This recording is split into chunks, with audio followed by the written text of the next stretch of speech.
Regardless of which kind of level on the spectrum you're talking about, from intentionality to just carelessness, you also have another question, is from whose perspective?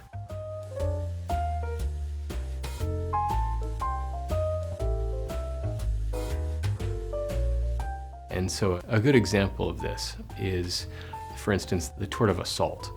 And so the tort of assault is intentionally causing apprehension in another person that there's about to be harmful or offensive contact. So intentionally causing in another person apprehension of imminent harmful or offensive contact. That's the kind of textbook definition of it. You've essentially put somebody in apprehension that there's going to be a harmful or offensive contact. But think about this.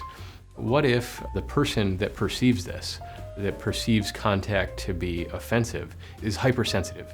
Maybe you walk up to somebody and you're gonna ask them for directions and you kind of tap them on the shoulder a little bit, and then they freak out. They're like, I can't believe you did that. How could you possibly have done that? That's so incredibly offensive. You touched me without my permission. You'd say, whoa, hold on a minute there, buddy. I didn't mean any offense. I wasn't trying to cause you harm. And so then you have this question. The definition of assault is causing somebody to be in apprehension of harmful or offensive contact, or I should move it to battery here since we're actually dealing with an actual touch rather than a threatened touch. And so the definition of battery is causing contact with somebody of a harmful or offensive type.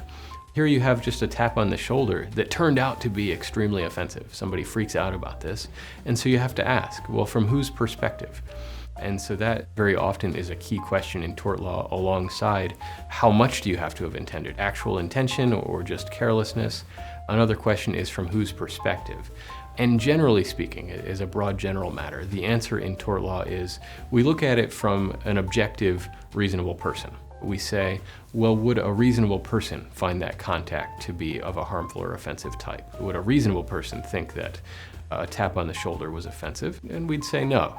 Most people wouldn't think that a tap on the shoulder to ask directions is offensive. And so from the standpoint of the reasonable person, an objective reasonable person, this wasn't offensive contact. And so no liability here, even though the plaintiff, the person bringing the claim, subjectively, internally themselves perceived this to be really offensive. That's not what matters. What matters is the perspective of the objective reasonable person.